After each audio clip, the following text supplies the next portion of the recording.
What's up, everybody, and welcome to this week's episode of Mr. Movie Review Tuesday. And today I'm going to be sharing with you the movie Tales of Halloween. Now, typically, almost any movie dealing with Halloween I tend to like.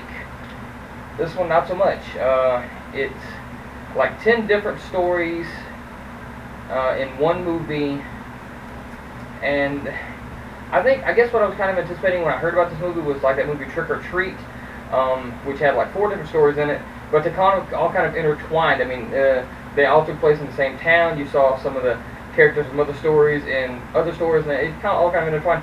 Now, this one all takes place in the same town, but the stories, they don't really form one cohesive sort of movie. It's like just stories all off together by themselves. And I think another issue I have with it is that there's not much development in the stories themselves.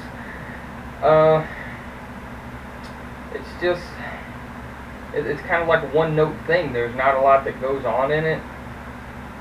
It has a few little interesting sort of parts in it, but overall, it's excuse me, not really that good of a movie.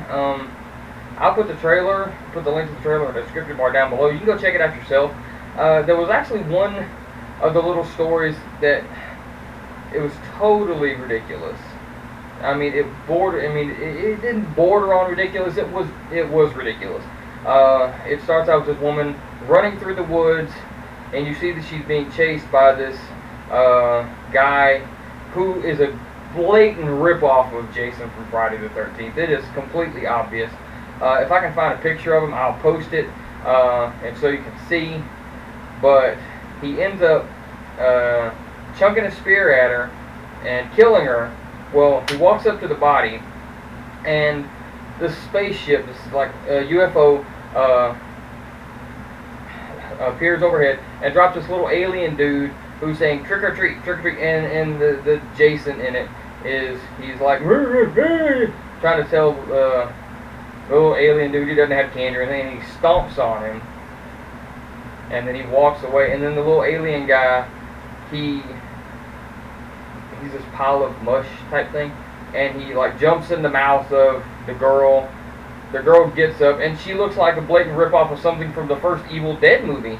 With the how the makeup was done, and she has like these neon green eyes, and she chases the killer into the barn, and they like hack each other. It's just ridiculous.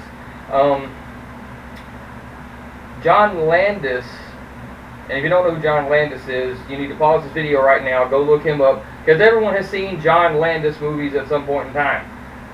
If you've seen the Thriller video with Michael Jackson, you've seen John Landis. If you've seen American Werewolf in London, you've seen John Landis. So, yeah. But anyway, he was in one of the stories, alongside the guy from Being Human, the American version. But I'm not going to give too much of it away. I want you to go watch it yourself. Make your own opinion. If and as like I've said in a lot of my reviews before, if you think I'm off base and you enjoyed it, let me know in the comments below. I am always open to people's opinions, as long as they're valid to the video you're watching at the time. Overall, I didn't think it was that good of a movie, and I was really disappointed in it because it is a Halloween-based movie. And I typically enjoy those type of movies. As I've said in videos I released earlier this month, this is my favorite time of year. But anyway, enough of that. Now on to Mr. Movie Reviews Retro Rewind.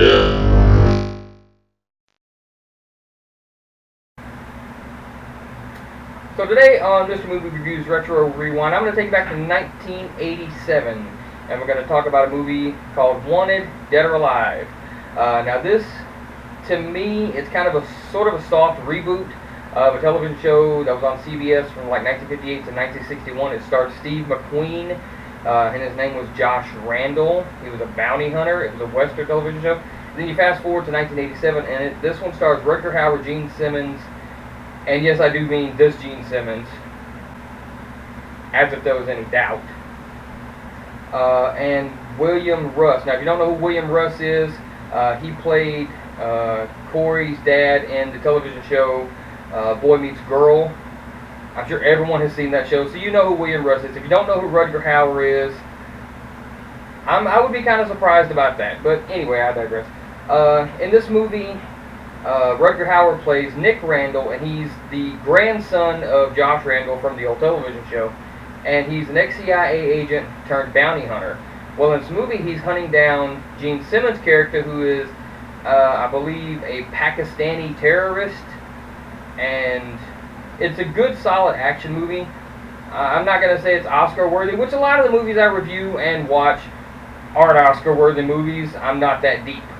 You know, if you've seen most of my reviews, you'll know that I watch a lot of ridiculousness. But anyway, I remember, I think I was reading an interview, or maybe I watched the interview with Gene Simmons, and he was talking about this would be the last time he would take on a bad guy role, because he took on the bad guy role in Runaway with Tom Selleck, and it doesn't mean he plays a Pakistani terrorist.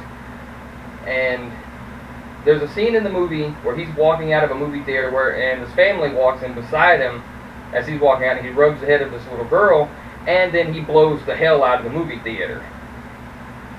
Spoiler alert, if you haven't seen this movie, which most of you probably haven't, fast forward towards the end of the movie, and by this point in time, Rutger Hauer's character Nick, his friend, who was played by William Russ, has been killed by Gene Simmons' character, and his bosses tell him if he can bring the guy in alive, he'll get a bonus. Well, he tells them, by this point he's strapped a grenade in Gene Simmons' mouth, and he tells his bosses to give the money to his friend who got killed, to give the money to his family. And then he goes to walk away, and now this is where Gene Simmons was talking about. He went to the premiere, and he said it was what happened now is, you know, with the audience response call, it said he would never take on another role as a bad guy. Rutger Hauer goes to walk away, and the theater where the movie's being shown that Gene Simmons is actually sitting in, the theater starts shouting, "No, kill the son of a bitch." And as if almost like Rutger Hauer could hear him, he turns back, says, "Fuck the bonus," and he pulls the pin, and Gene's head explodes. And then the crowd in the theater started applauding. Which, as much as I like Kiss, Gene Simmons played a really good, convincing bad guy in this movie. He played a real bastard in this movie. But it's a really good action flick from, like I said, from 1987. Go check it out. I don't think, if you love just sort of, you know, shoot 'em up, explosion, action movies, that kind of thing, I think you'll love this one. It's not really well known, which a lot of my retro reviews are not going to be movies that are just blockbuster successes and well known, because everyone's already seen that. You're probably not going to see me do a retro review for Back to the Future. Everyone's seen it. As much as I love those movies, everyone's seen it. But it's these more obscure movies that I'm trying to bring to people's attention, and hopefully they'll go check them out.